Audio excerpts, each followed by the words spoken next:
Lakshmi Srinivasa jewelleries proprietors Duggi Srinivasarao, Duggi Abhinay, IT hub ఎదురుగా Illandu cross road, Khammam.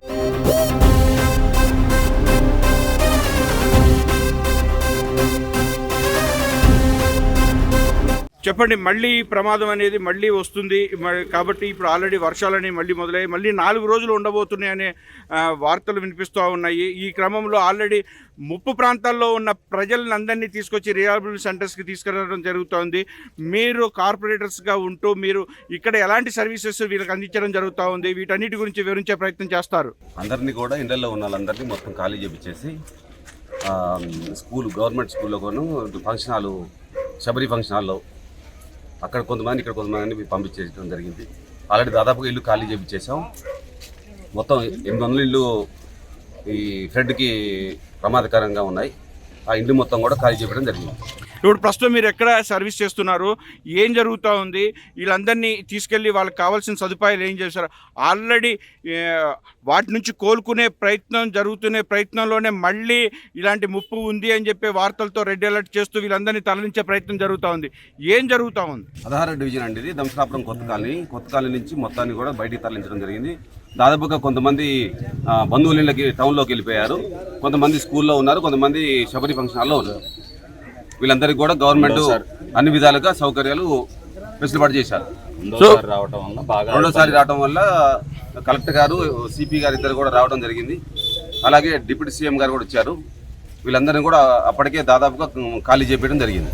So ప్రభుత్వం ఇచ్చింది, పార్టీ ఎలాంటి ఆదేశాలు ఇచ్చింది, మీరు ఎలాంటి సేవలు నిర్వహిస్తున్నారు? గత వారం రోజులుగా చూస్తే ఖమ్మం అంతా అతలకుతలంగా ఉంది. సో మీరు ఎలాంటి సేవల్లో నిమగ్నమై ఉన్నారు, ఏం జరుగుతూ ఉంది? ప్రతి ఒక్కరికి కూడా ఇక్కడ వరదల్లో ముంపుకి గురైన వాళ్ళందరికీ కూడా ఇక్కడ గవర్నమెంట్ నుంచి ప్రతిరోజు ఉదయం పూట టిఫిన్, మధ్యాహ్నం భోజనం, మళ్ళీ సాయంత్రం భోజనం అన్ని ఏర్పాట్లు కూడా గవర్నమెంట్ ప్రతి ఒక్కరికి వెసులుబాటు ఇచ్చింది. అలాగే ముంపుకి గురైన ఇళ్ళ అందరికి కూడా దాదాపు 800 ఇళ్ళు ముంపు గురైనాయి. 500 ఇళ్ళకు కూడా వాళ్ళందరికీ కూడా నిత్యావసర సరుకులు ఇవ్వడం జరిగింది. అలాగే ఇక్కడున్న లోకల్ కార్పొరేటర్ గారు, మేడర్ వెంకటేశ్వర గారు నిత్యం ఇక్కడే అందుబాటులో ఉండి ఆ ప్రజల మధ్యలో ఉండి వాళ్ళందరికీ ప్రతి సౌకర్యం కూడా ఏర్పాటు చేయడం జరిగింది. ఎంతోమంది సిబ్బంది అన్ననిశలు కష్టపడి 7 రోజులుగా ముప్పు ప్రాంతాలని శుభ్రం చేసుకుంటూ వీటన్నిటిని మళ్ళీ ఒక కొలికి తీసుకొచ్చే ప్రయత్నంలో భాగంగా చేస్తున్నప్పటికీ మళ్ళీ రెడ్ అలర్ట్ ఉంది అని చెప్పేసి ముప్పు ప్రాంతాల్లో ఉన్న వాళ్ళందరినీ తీసుకొస్తుంటే వాళ్ళు ఎలాంటి బాధను వ్యక్తం చేస్తూ ఉన్నారు? ఇప్పుడున్న సౌకర్యం అయితే పర్లేదు సార్, మంచిగానే జరుగుతుంది. కాకపోతే వాళ్ళు వస్తువులన్నీ పోవటం వల్ల బాగా నిరాశకి గురయ్యారు. దాదాపుగా ఇంట్లో ఉన్న సామాన్లు మొత్తం ఖరాబ్ అయిపోయినాయి. దానివల్ల ఇళ్లల్లో ఉన్న పబ్లిక్ మొత్తం కూడా చాలా ఇబ్బంది పడుతున్నారు. సో ఆ బాధ నుంచి తేరుకోక ముందే మళ్ళీ ఇలాంటి పరిస్థితి వచ్చి మళ్ళీ వీళ్ళందరినీ ఇలాంటి ప్రాంతానికి తరలించి మళ్ళీ వీళ్ళందరికీ ఆశ్రయం కల్పిస్తూ అందరూ వచ్చి పరామర్శించే ప్రయత్నం చేస్తూ ఉన్నారు. వీళ్ళు మళ్ళీ ఇంకా భయాందోళనకు గురయ్యేటువంటిది ఏం జరగబోతుంది అంటే వచ్చే అవకాశం ఉంది కాబట్టి మళ్ళీ అందరినీ బయటికి తరలించడం జరిగింది. ముంపుకి గురి కాకుండా గతంలో లాస్ట్ టైం వచ్చినప్పుడు ఇళ్లలో కొంతమంది చిక్కుకొని పోయారు వరదల్లో. దాదాపుగా ఒక 20-30 ఫ్యామిలీలు, ఒక్కొక్క ఫ్యామిలీ వచ్చేసి దాదాపుగా కొంతమంది 10 మంది ఉన్నారు, కొంతమంది 17 మంది ఉన్నారు. అట్లా వరద ముప్పుకి గురైపోయారు. కాకపోతే వాళ్ళు భయాందోళన ఉన్నారు కాబట్టి వాళ్ళందరూ ముందుగానే తరలించడం జరిగింది. సో కొంతమంది రాను అని చెప్పేసి మొండికేస్తూ ఉన్నారు, వాళ్ళందరికీ ఎలాంటి కౌన్సిలింగ్ చేస్తున్నారు? లేదు సార్, అందరినీ కూడా మనం ఇప్పుడు మోటివేట్ చేసి లాస్ట్ టైం మొన్న జరిగిన నష్టాన్ని చూశారు కాబట్టి కళ్ళతోని వాళ్ళు ఆ భయం కోసమైనా బయటకు వచ్చేసారు. దోసలాపురం కాలనీ సంబంధించిన మేడపు వెంకటేశ్వరరావు గారు ఇప్పుడు మనతో ఉన్నారు. సార్ చెప్పండి, ఆల్రెడీ వారం రోజులుగా మీరు ఈ ముప్పు ప్రాంతానికి గురైన వాటిని అన్నింటినీ కూడా అలుపెరని శ్రమతో మీరు ఇక్కడ చేస్తూ ఉన్నారు. మళ్ళీ ఇక్కడ వర్షాలు వచ్చి రెడ్ అలర్ట్ ప్రకటించడం జరిగింది. ఈ రెడ్ అలర్ట్ ప్రకటించడంలో భాగంగా మీరు అందరినీ తీసుకొచ్చి ఇక్కడ రిహాబిలిటేషన్ సెంటర్స్కి తీసుకొచ్చి తరలించే ప్రయత్నం చేస్తూ ఉన్నారు. ఈ వారం రోజులుగా ఏం జరిగింది, గతంలో ఏం జరిగింది అనే విషయాన్ని తెలియజేయాల్సింది కోరుతున్నాం. మరి వారం రోజు బాగా పడిచింది. ఇక్కడ అన్ని మధ్యతరగతి కుటుంబం అండి, రోజువారీ పని పోతే వచ్చే కుటుంబాలు అండి. సర్వం పోయింది, మొత్తం కట్టుబడితో బయటకు వెళ్ళేసాం.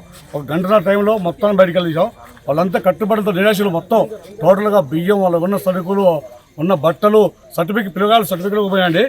ప్రాణభయంతో మొత్తం బయటకు తీసుకొచ్చాం. ఫస్ట్ పెట్టించాడు అందరూ తీసుకొచ్చి మన శబరి ఫంక్షన్లు, అగ్రహారం స్కూలు, కొత్త స్కూల్ పెట్టేసి నిత్యం రైడింగ్ ఉదయం టిఫిన్ మధ్యాహ్నం భోజనం అన్ని వసతులు చెప్తామండి. గవర్నమెంట్ ఇచ్చే కిట్స్ కూడా మొత్తం ఇస్తున్నాం. అంతే స్వచ్ఛంద సంస్థలు వచ్చినాయి. మా కార్యకర్తలు మా నాయకులు అందరూ బాగా సహాయం చేశారండి. మ్యాక్సిమం ఇక్కడ ఉన్న మొత్తం కూడా తీసుకొచ్చి పెట్టామండి.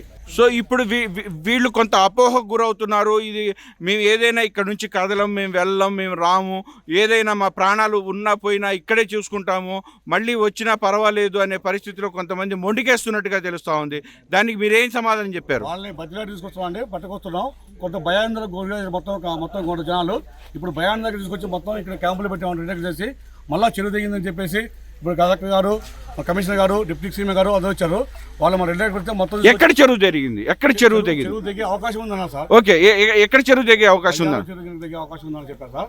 ఓకే. మాకు సో ఆల్రెడీ వాట్సాప్ లో ఇవన్నీ కూడా విస్తృతంగా ప్రచారం జరుగుతుంది. అది కూడా దాని గురించి కూడా భయాందోళనకు గురవుతున్నట్టుగా ప్రజలు చెప్తా ఉన్నారు. అదే సార్, వాళ్ళ భయాందోళన కూడా మీకు కూడా ఇక్కడ ప్రజల మధ్య ఉండి ఈ 7 రోజులు ఇక్కడే ఉండేసి ఇక్కడ వాళ్ళకి ధైర్యం కలుగుతుంది సార్. మొత్తం కూడా అందరికీ వసతి కలుగుతుంది. స్కూల్లో వచ్చేసి అందరు కూడా ఎలాంటి ఇబ్బంది లేకుండా గవర్నమెంట్ నుంచి కూడా ఎలాంటి ఇబ్బంది లేకుండా నిత్యావసర సరుకులు కానీ అన్ని పంపిణీ చేస్తుంది సార్.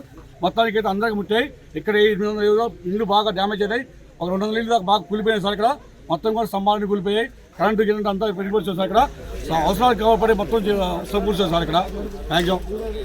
వారం రోజుల క్రితం జరిగిన ఈ ప్రమాద ముప్పు ఏదైతే ఉందో ఎంతమంది ప్రజలు ఇక్కడ నిరాశ్రితులయ్యారు, లేకపోతే ఆస్తి నష్టానికి గురయ్యారు, ఎంత నష్టం జరిగిందని చెప్పేసి మీరు కార్పొరేటర్గా మీరు ఏం చెప్పదలుచుకున్నారు? దాదాపుగా ఒక 800 ఇల్లు మొత్తం సర్వం పోయింది సార్. కట్టుబడితో బయటకు వచ్చారు 200 నుంచి మొత్తం కూడా టోటల్గా వెళ్ళిపోయాయి. సిలిండర్లు, గ్యాస్ పొయ్యిలు, సర్టిఫికెట్లు మొత్తం పోయాయి సార్. నిరాశ 2000 మంది జనాభా మొత్తం నిరాశిస్తారు సార్ ఇక్కడ. Thank you. సో ఆల్రెడీ నష్టపోయిన వాళ్ళందరూ కూడా 10,000 మాకు సరిపోదు, మీరు ఇస్తున్న దీనికి మేము ఆల్రెడీ సర్వం కోల్పోయాం, ఏమాత్రం ఇది కాని పరిస్థితి ఏర్పడింది, ఇక్కడ మా వస్తువులు కానీ ఇంకోటి కానీ ఏది కూడా ఏ దానికి ఉపయోగపడిన పరిస్థితి అని చెప్తా ఉన్నారు. వాళ్ళకి ఎలా సర్ది చెప్పే ప్రయత్నం చేస్తున్నారు? 10,000 న్యాయం అవుతుందా? సార్ ఇప్పుడు డిప్యూటీ సీఎం గారు వచ్చారు సార్, మంత్రి గారు వచ్చారు, ప్రస్తుతానికి తాత్కాలిక సమయం ఇచ్చారు. నన్ను చూస్తున్నారు సార్ చూస్తున్నారు. ఇల్లు కూలిపోయిన కూడా ఇల్లు ఇస్తాం తుమ్మల మంత్రి గారు చెప్పారు సార్. ఇల్లు పోయిన వాళ్ళకి ఇల్లు ఇద్దామని చెప్పారు సార్. మేము కూడా అదే భరోసా ఇస్తున్నాం సార్. మ్యాక్సిమం వాళ్ళ ఆస్తి నష్టం మనం చేస్తున్నాం. కాకపోతే పెద్ద వచ్చింది, అన్ఫ్లేట్గా వచ్చింది కాబట్టి అది ఆస్తి నష్టం ఛాన్స్ జరిగింది సార్ ఇక్కడ. సో ఇప్పుడు డిప్యూటీ సీఎం గారు తర్వాత చూస్తాము, ఇవన్నీ కూడా లెక్కల తర్వాత చూస్తామంటున్నారు. ఈ లెక్కల ప్రక్రియ స్టార్ట్ అయిందా? ఎంత నష్టం జరిగింది, ఏం జరిగింది అని ఆల్రెడీ కార్యక్రమాలు చేపట్టారా? ఎంతవరకు చేపట్టారు? ఎంతవరకు పనులు పూర్తయ్యాయి అంటారు? డోర్ టు డోర్ సర్వే మొత్తం అయిపోయింది సార్. డోర్ టు సర్వే మొత్తం అయిపోయింది. సర్వే మొత్తం సర్వే చేశారు సార్. 4 బృందాలుగా 5 బృందాలు చేసి 3 days 3 రోజుల నుంచి ఇక్కడ సర్వే పూర్తి చేశారు సార్. మొత్తం సర్వే అంతా పంపడం జరిగింది సార్ మొత్తం ఇక్కడ నుంచి. ఇప్పుడు స్థానికుల యొక్క ఆవేదన, గోడు మీకు ఎలా అనిపిస్తుంది కళ్ళారా చూస్తుంటే? కళ్ళమ్మ నీళ్ళు వస్తుంది సార్. వాళ్ళ బాధ చూడలేకపోతున్నాం. చూడలేక వాళ్ళు సర్వం పోయి మొత్తం పెడుతున్నారు. సంటి పిల్లలు తీసుకొచ్చారు సార్. పాలు, ఆహార పొట్లాలు, ఆహారం మొత్తం పూర్తిగా ఇస్తుంది సార్. ఇక్కడ వాళ్ళ గోస అయితే తీర్చలేని లోటు సార్ ఇక్కడ. సో ఖమ్మంలో ఎప్పుడు కూడా కని విని ఎరగని జరిగిన విపత్తు ఇది. ఈ విపత్తు మీద మీరేం చెప్తారు? సార్ గత 100 సంవత్సరాల నుంచి ఇక్కడ విపత్తు లేదు సార్. మా నాన్నగారు చెప్పారు, మా పెద్దలు చెప్పారు. నాకు 50 సంవత్సరాలు ఎప్పుడు చూడండి సార్ విపత్తుని. ఇంత ఫస్ట్ టైం. ఓకే, ఫైనల్గా మీరేం చెప్తున్నారు? మీరు ఏం ధైర్యం ఇవ్వాలని చెప్పి కోరుకుంటున్నారు? ఇప్పుడు రిహాబిలిటేషన్ సెంటర్లో రేపు రాబోయే 4 రోజుల్లో మళ్ళీ వర్షాలు ఉన్నాయి, మళ్ళీ జాగ్రత్తగా ఉండాల్సిన అవసరం ఉందని చెప్పేసి అధికారులు హెచ్చరిస్తున్నారు. ఫైనల్గా మీరు ఒక కార్పొరేటర్గా ఇక్కడున్న స్థానికులకి ఎలాంటి ధైర్యం ఇవ్వాలనుకుంటున్నారు? సార్ ప్రభుత్వ పరంగా మొత్తం ఆదుకుంటా చెప్తాను సార్. ప్రభుత్వం పరంగా మొత్తం అన్నీ చేయకూడదు సార్. అది మంత్రి గారికి మీరు రిపోర్ట్ ఇచ్చాను సార్. మంత్రి గారికి సానుకూలంగా చెప్పాడు. అన్ని విధాలు ఆదుకుంటా గవర్నమెంట్ భరోసా ఇస్తున్నాను సార్ నేను. Okay, thank you.